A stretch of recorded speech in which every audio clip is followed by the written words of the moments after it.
Yel, il avait perdu 2 fils. À cause de cette reconstruction de cette ville de Jéricho. Et aujourd'hui, qu'est-ce que Jéricho dans notre vie? Et qui est Élisée dans notre vie? Mais lorsque Élisée, il est allé à la source, il a dit montrez-moi la source. Là où l'eau est mauvaise, on lui a montré la source. Il a demandé les plans, il a demandé les sels. Nous savons tous que les sels a une signification. Les mamans connaissent bien. On ne peut pas préparer un repas, soit les légumes, sans qu'il y ait du sel. Ou soit ces repas-là n'aura pas de bon saveur. Il a demandé les plats, il a demandé les sels. Les deux ici signifie la purification et la reconstruction.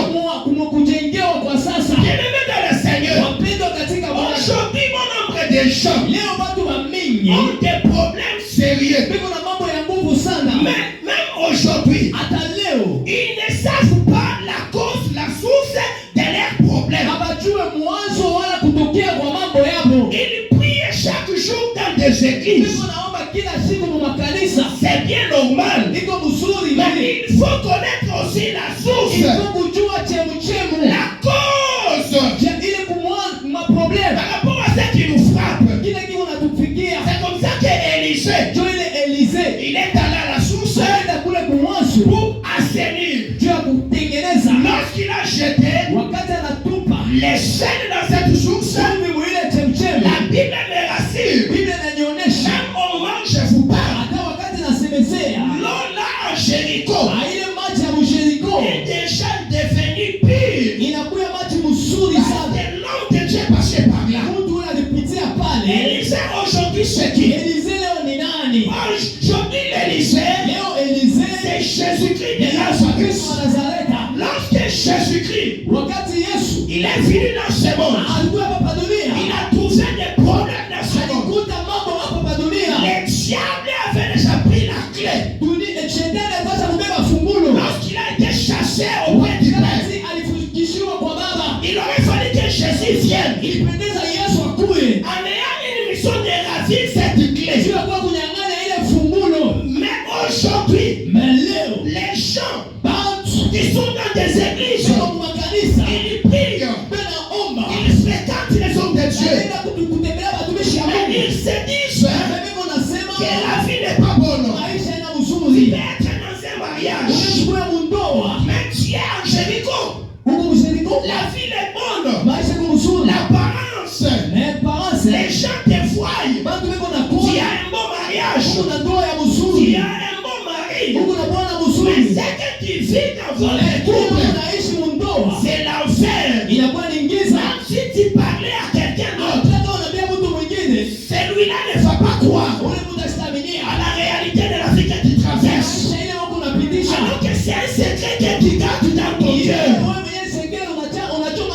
Il y a des gens aujourd'hui, ils ont étudié, ils ont eu autant de diplômes, des licences, des graduats, mais malheureusement, leur source est très mauvaise. Ils prennent des chômages, ils donnent des demandes d'emploi. Malheureusement, ils ne sont pas embauchés. L'eau de Jéricho n'est pas propre. Il faut les purifier. Il faut que Jésus-Christ puisse s'impliquer dans votre vie. Jésus, il va s'impliquer dans votre vie. Il va assainir. Il va assainir tout ce qui a été impropre. Afin que la pureté, pour que la pureté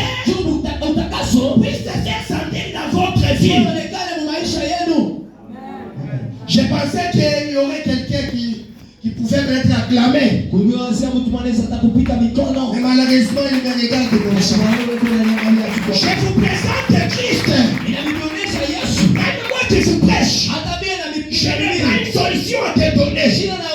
À tes problèmes. Je suis juste la bouche autorisée. Par l'entremise du Saint-Esprit. Je te communique le Jésus. Lorsqu'il va attaquer la source de votre problème, il va assainir ce qui a été anormal dans votre vie, afin d'apporter une solution réelle, une solution durable, une solution qui te mettra à l'aise. Maintenant, il y a quelque chose. Bien aimé, l'environnement c'est quoi? En Swahili on parle de mazingira. À la commune de Manika, tout comme commune de Ilala.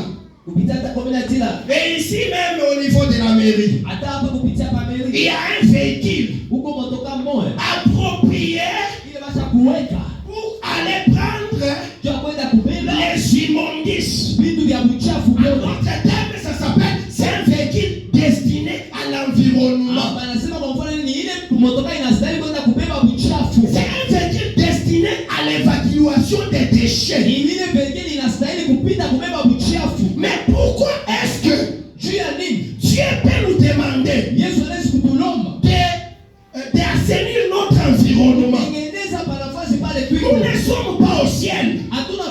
Nous sommes sur la terre. Nous avons nos amis. Nous avons des relations. Nous avons nos proches. Dans la famille, tout comme au travail. Mais on ne peut pas les éviter à vivre avec eux. On doit vivre avec eux. Mais il y a une chose. Comment est-ce que on peut prendre une bonne position à vivre avec peut-être quelqu'un qui est méchant? C'est un environnement aussi qui est impropre. Bien aimé dans le Seigneur. Lorsque je lis dans Genèse 3:9, l'Éternel Dieu, il dit à l'homme, à Adam, que où es-tu? Il y a un problème ici. Est-ce que Dieu, au ciel, il est aveugle? Est-ce qu'il ne pouvait pas voir? Où est-ce que Adam et Ève étaient?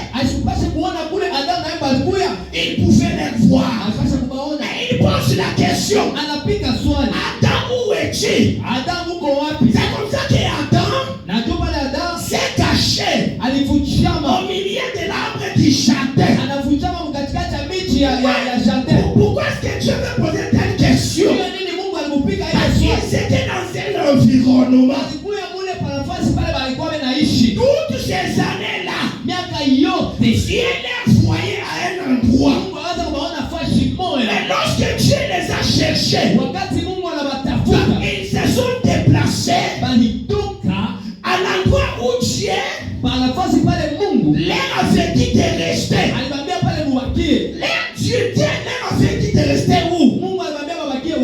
C'est dans la pureté. Alléluia. Lorsqu'on se cache, on se rend compte que on a péché. Je vais appeler deuxième personne. Il y a Abel et Caïn. Abel, il a fait une offrande. Dieu a exaucé. Caïn a fait une offrande. Malheureusement, Dieu n'a pas exaucé. Il a été frappé de la jalousie. Il a tué son frère Abel. L'Éternel Dieu, il a regardé le sang d'Abel en train de crier auprès de lui. Et Dieu pose la question à Caïn.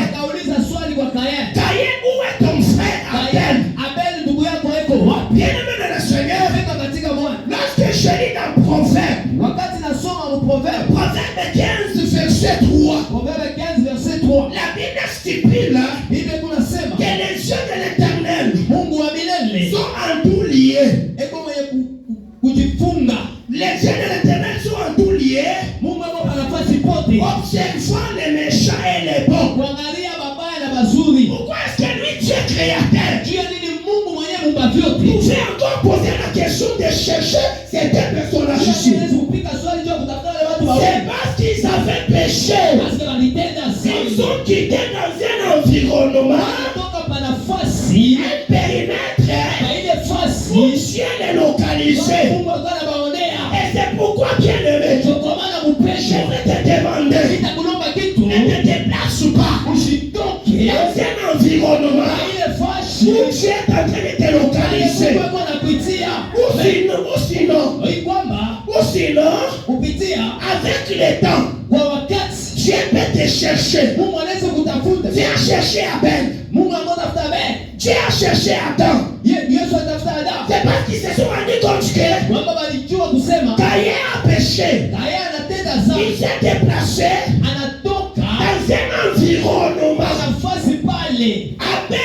Abel Il était quelqu'un alikuwa mtu qui aimait offrir à Dieu. ule alitoa Mungu. Et Adam aussi, Na Adam na yeye lorsqu'ils ont péché, wakati alitenda ils se dhambi sont déplacés. walitoka pa nafasi. Donc Dieu, Mungu j'ai vite compris, mimi naelewa kitu kimoja. Dieu Mungu nous localise anatutafutaka dans un environnement. nafasi pale. Oh, j'ai lu la Bible. Ninasoma C'est Biblia. Habakkuk qui me confie. Abakuwa anaonyesha vya kweli. Habakkuk dit ainsi, Abakuwa anasema hivi, que je me tiendrai à mon poste. mimi nitasimama pa nafasi Je pale. me placerai sur la tour. Nitasimama pale patu. C'est Habakkuk qui me confie. Watu wanaanza kunyambia, Il faut garder votre poste. simama pa nafasi pale unekalaka kama L'environnement.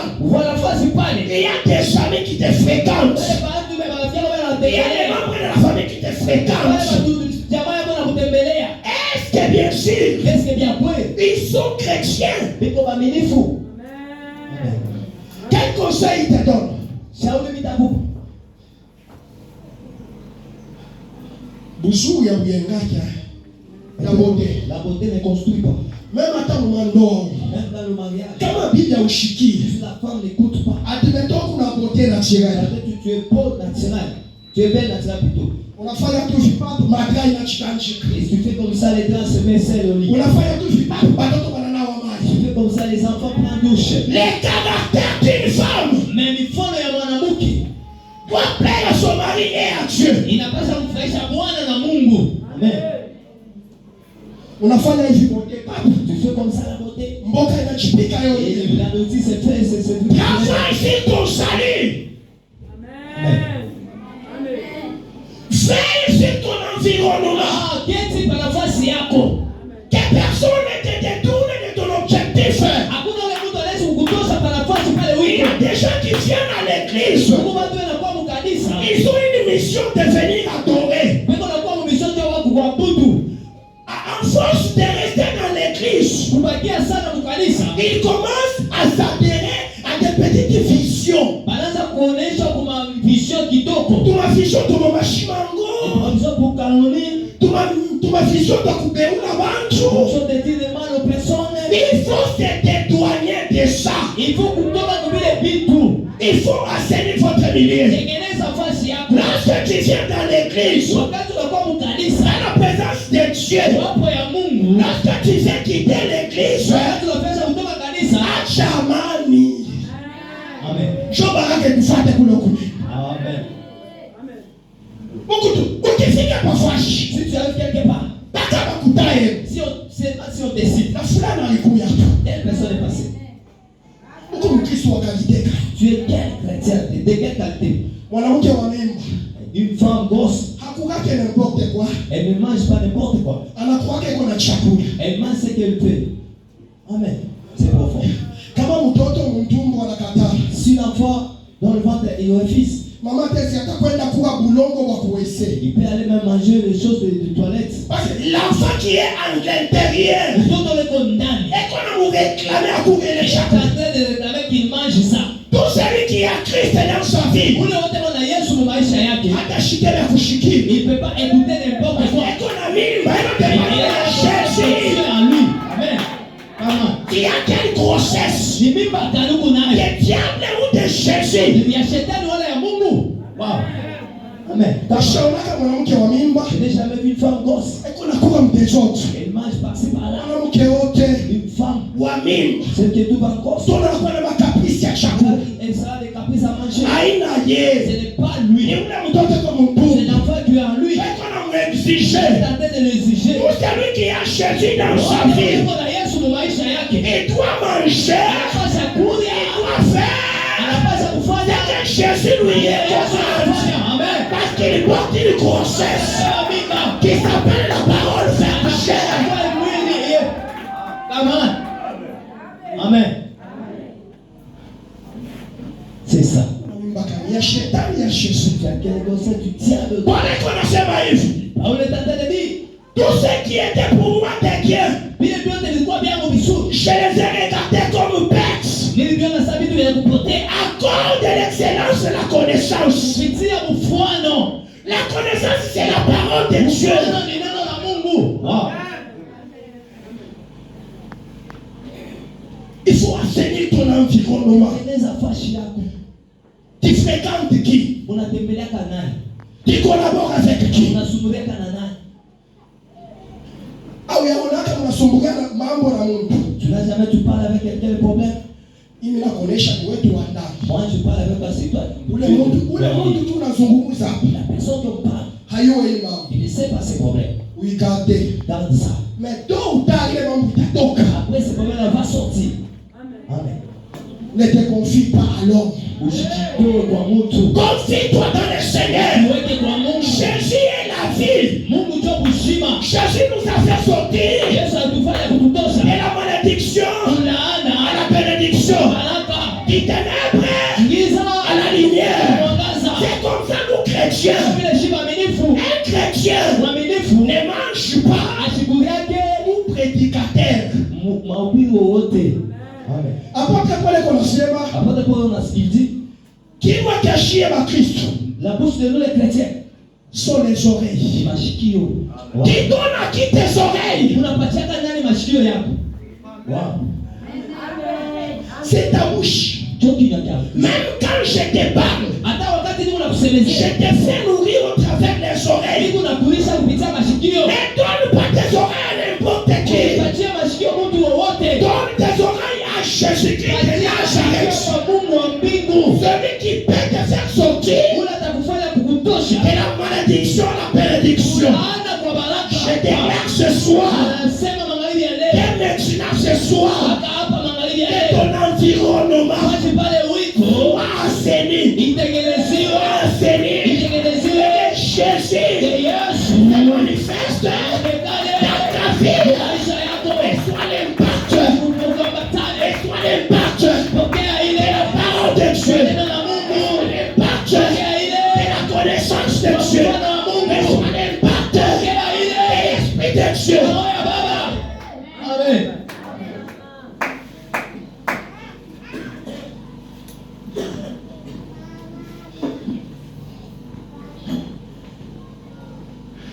Jésus, Yesu il est meilleur.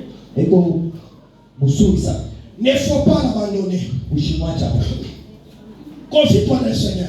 Ujitoe kwa Mungu. La Bible me dit aussi, Biblia inaniambia hivi, notre Dieu, Mungu wetu il est dans le futur.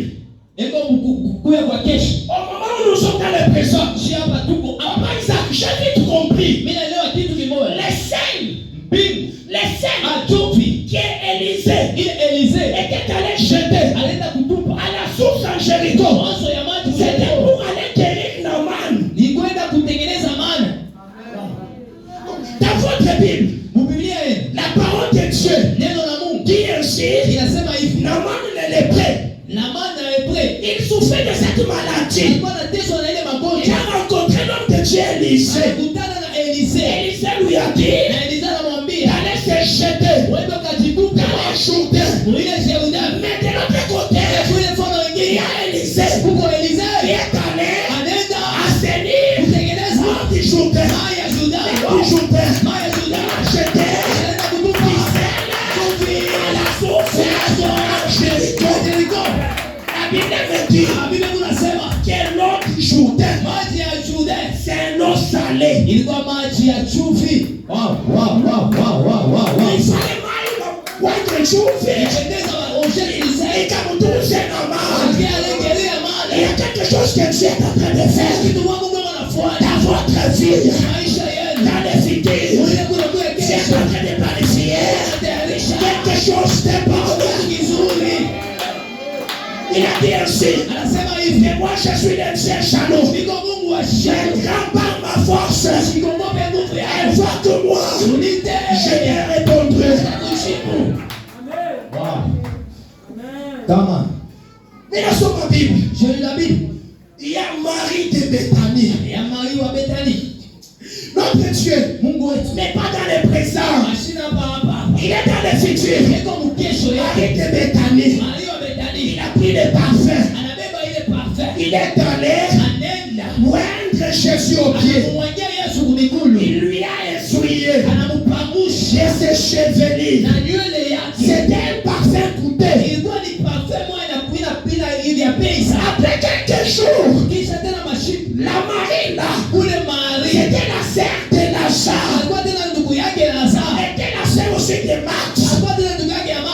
Lorsque Jésus, Wakati Yesu on lui a tenu informé anamuonesha que Lazare est mort. Lazaro anakufa. Maintenant, Jésus Sio pale Yesu va se lever anasimama en allant anaenda à la rencontre de Lazare. na Lazaro Un cadavre mort mwenye kufa s'est déjà décomposé. deja kosa Il y a de cela 4 jours. kisha tena masiku kama Lorsque Jésus est arrivé, wakati Yesu alifika là où Lazare pale Lazaro a été placé, alimweka le parfum ile parfum de Marie ile Maria avait réuni alikosha est allé assainir le milieu.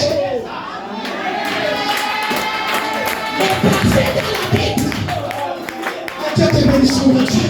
Le parfum de la ile Bible parfum mbilia a un symbole de réputation. onyesha mwae maisha Le parfum de Jésus ile parfum ya Yesu avait sur ses pieds. ilikupita miguu yake C'était prévu ilionyesha d'aller assainir kuweza kutengeneza les milieux. nafasi pale Lazare était en terre. Je te déclare que le parfum de Dieu puisse assainir votre vie. Le parfum de Jésus puisse assainir votre vie. Dans tes équipes, dans les vies de couple, dans ce que tu fais, la grâce de Dieu te localise.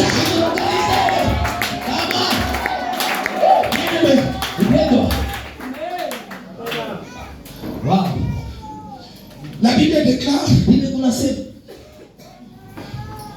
que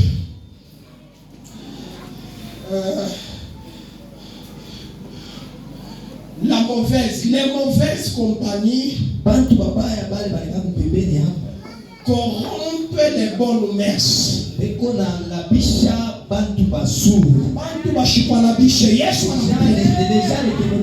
les gens ne te découragent pas. bantu bashikudekuraje Unaona mwenye mumisa unaendaka jalebiske tupa mwanini yakwa nyenye unapatia. Je te rassure, minakonesha shiaba tushakole yangu on a déjà vécu na mimba ya Yesu. la grossesse de Dieu Tulikuwa na mimba ya Yesu. la grossesse de Dieu Tukuleke vitu vingine vingi. tu vas dire des choses Nous avons une seule prédication. C'est de prêcher Christ. ni Yesu Kristo Jésus. Yesu Atezi kukutosha. il peut te faire sortir Hata mwile problème ya mutasa huko. mais le problème d'exceller que tu as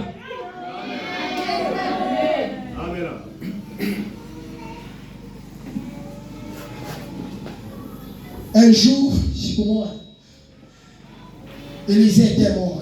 Elisa anakufa On est allé l'enterrer. balenda kumshika Lorsqu'on l'a enterré, wakati wanamshika dans cette ville, mwile nchi il y a eu les bandits qui sont entrés. tunapa bantu babanda banaingia Et il y avait un mort kulikuwa lufu ya mtu moja qu'on allait enterrer. balipasha kushika Et lorsqu'ils ont aperçu des de loin. wakati wanaangalia wa mbali, Ils ont vu l'armée qui venait. wanaona basikali leo nakuya, Les bandits qui venaient. watu wabaya leo nakuya, Ils ont pris les corps. kanabeba ile mwili Ils l'ont jeté. anaitupa, Les corps ont roulé. ile mwili Les inashunguluka, corps est allé se retrouver inaenda kujikuta là où Élisée a été enterré il y a très longtemps. pale Elisea bakushika miaka ya mingi, Automatiquement, mpaka pale les corps du cadavre ile mauti et les corps d'Élisée ile mwili ya ont Elisea pris contact. Les cadavres se réveillent.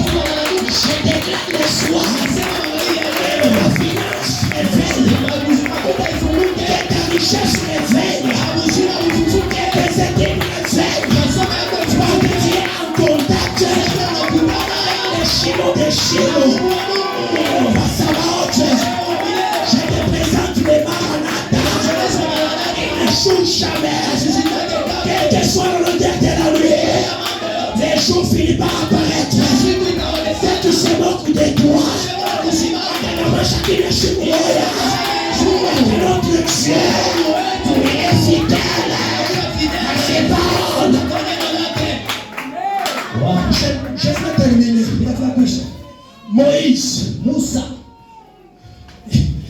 Moïse, Musa il a dit à Dieu, anaambia Mungu, si je trouve grâce à tes yeux, kama mimi napata tu neema kwa macho yako, laisse-moi voir ta face. uniache nione kwa tu uso wako. Dieu a dit, Na Mungu anamwambia Moïse, Musa, je sais que tu es mon serviteur. ina yoko mkitakazi wangu, Quand je vais passer, wakati mitapita tu vas entrer utaingia dans un creux du rocher. mwile chipwe, Quand je vais passer, wakati mitapita tu peux me voir. utaniona.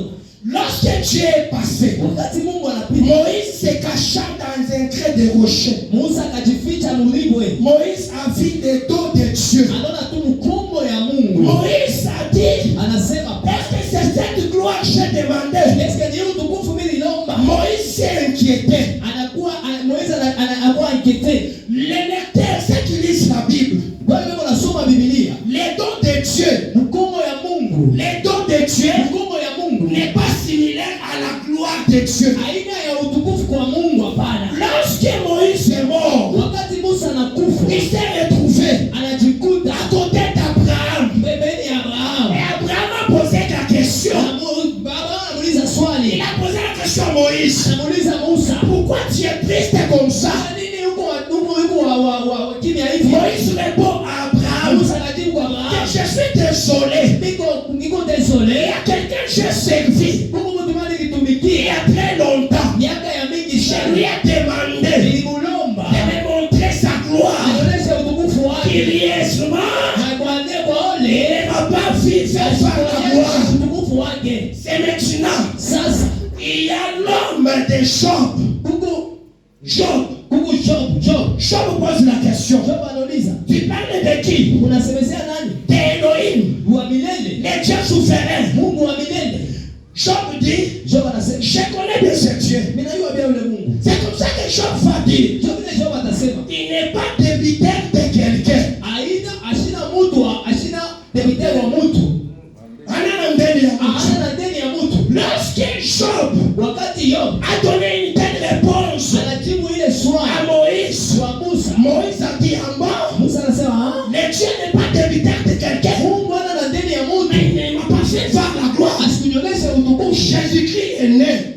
Yesu alizaliwa. Lorsque Jésus est né, Wakati Yesu alizaliwa, un jour Jésus wakati Yesu s'est retrouvé anajikuta sur la montagne de transfiguration. milima ya kujigeuza, Automatiquement, mpaka pale il voit anaona Élie et Moïse. Eli na Musa. Déjà Moïse, Eka Moize il dit ainsi, anasema hivi, en réalité, kwa ukweli mon Dieu Mungu n'est wangu pas débiteur. ana na Je lui deni. ai fait demander la gloire.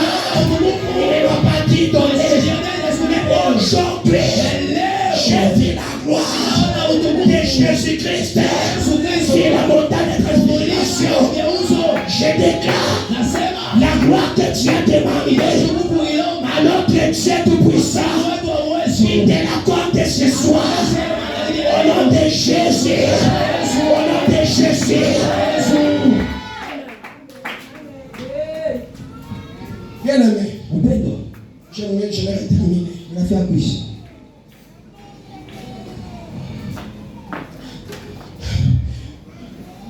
Je suis un Christ, les gens ont utilisé. Ne pas être chrétien, on n'a pas d'utiliser. Pour la cause à drapeau. Quand tu comme le drapeau. Par la côté à Oko. On t'amène ici. Par la plante à Biabongo. On cherche des choses qui acceptent. Où il y a ça, il y a un chico, la chimama, coupé, mais il y a mal. Il y a un arbre à côté d'une source d'eau. La parole stupide, c'est un arbre qui n'a pas de saison. Monde savent, le monde doit pas l'y aller. Quelqu'un comme moi, personne Attends, ça met les touches. commencer comment? Amen. Unakumbuka kwa tuanza kupanda kwa mlima ya Kimweu? Oui, oui. Papa Philippe wapi? Tunapanda na mfundi kwa ile mlima. Amen. Mama ndo kasi nakumbuka.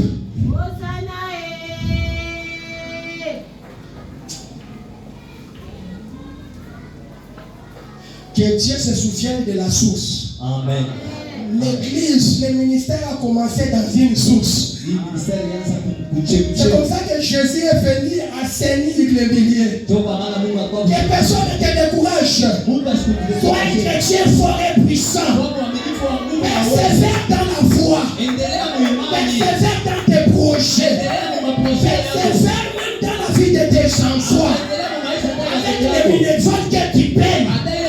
Que la grâce de Dieu te localise. Toute maladie, une maladie incurable, une option déclarée. Dès maintenant, cette maladie-là n'aura pas des effets. La vie est stupide. Tous ceux qui sont en Christ, ils sont sauvés.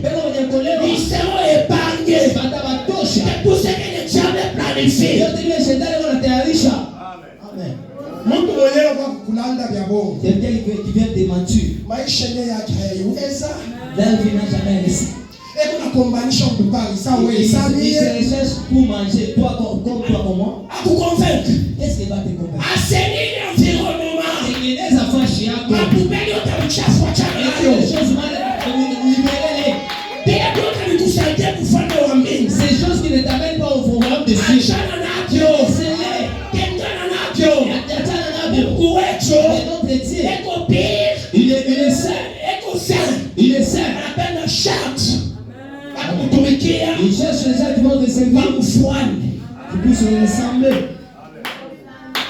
Amen. Tengeneza mazingira yako. Arrange. Madeshe, achana na madeshe. Laisse les déchets, jette les déchets. Les hommes qui ne sont pas importants dans ta vie. Wale bantu bana bamana mu maisha yako. Beko nakuletea kama uchumbe ya kukutekuraje. T'amènes vraiment les mauvaises paroles. Acha tu bia Yesu. Laisse les choses de Dieu. Shiaba kama tunacha bia Yesu tunaenda wapi? Nous si on laisse les choses de Dieu, on va aller où? Hatutacha bia Yesu. On ne peut pas laisser les choses de Dieu. Les refuges, Kule tushi tunakimbilia les rochers. kukikulibu. L'apôtre Paul va dire, Wapote wote atasema, apôtre Paul dit, apote sura anasema, lorsqu'Israël, wakati Israeli il quittait de l'Égypte, anaanza kutoka Misri, il se rendait vers Canaan. anaanza kwenda Mukana. Ils ont eu soif d'eau. Balikuwa na kiu cha maji. L'apôtre Paul va confirmer Apote Paulo anakonfirme que non, Israël était en train de boire. ile maji Israeli anaanza kunywa. Et cette eau sortait du rocher. Ilikuwa natoka mulimo. Et notre rocher c'est Jésus. Kwa hiyo ni Yesu. Quiconque a Jésus Yule naamini Yesu. n'aura pas soif d'eau. Sitakuwa na kiu cha maji. N'aura pas soif d'eau. Haitakuwa na kiu cha Il maji. sera difficile Akuya nguvu. qu'une telle personne, Mtu ule qu'elle soit détournée. akuwe na ile kiu cha maji. Puisque les chrétiens fragiles. Ne sont pas les chrétiens fragiles.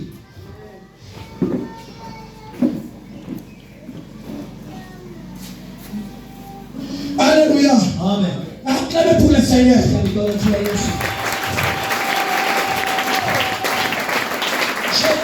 J'ai volé même quelques minutes. Veuillez me pardonner, papa. Bien-aimé dans le Seigneur, nous ne sommes pas dans un endroit où on peut venir comme ça et entrer main vide. Celui qui s'approche auprès du Seigneur, il est récompensé. Dès que nous sommes là, nous serons récompensés. Un jour, nous serons récompensés. Ceux qui n'ont pas de maison, ils vont aussi construire. Ceux qui n'ont pas de voiture, ils vont aussi acheter. Ceux qui n'ont pas de l'emploi, ils auront de l'emploi. Ceux qui n'ont pas des enfants, ils auront des enfants. Bien-aimés dans le Seigneur, notre Dieu, il est fidèle à sa promesse. Il ne marche jamais. Tout ce qu'il t'a déjà dit, quel que soit le nombre des années, il accomplira. Il y a une condition, que tu assainisses votre environnement. Wow. Qu'est-ce que tu étais ça? Tu es où?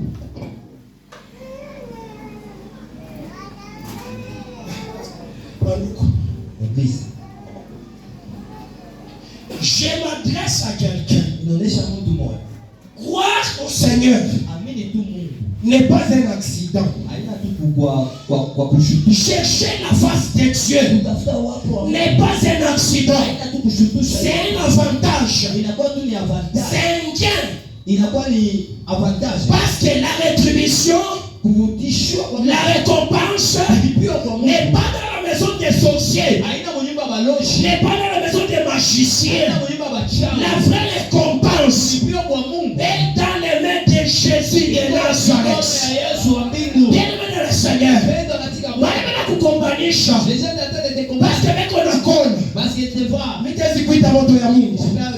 Je vais appeler Shadrach, Meshach, Abednego. C'est Shadrach, Abednego qui va me rassurer. Même si on faisait un complot contre ta vie, ça n'aura pas de l'impact. Parce que notre Dieu, il est le fait dévorant. Il est le lion de la tribu de Juda. Enseigne ton environnement. N'abandonne pas ton environnement. Zamani le satu kwa batoto. Le moment qu'on était des enfants, Wazaka kona on va pa mama yetu. nos mamans. Beko napanda pa mankinga pa mamoto. Ils montent sur le vélo. Monta chinjo beko nenda huko. À chaque pikala mou position. Elle se met à ses positions. Beko nenda huko. Mais à chaque pikala bien. Mais elle est bien assise. Mais bien leo. Aujourd'hui. Yesu kuya.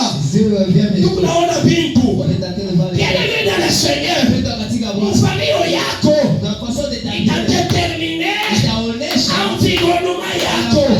Unafanya namna gani? Hakuna macho ya watumishi wa Mungu na mapagano.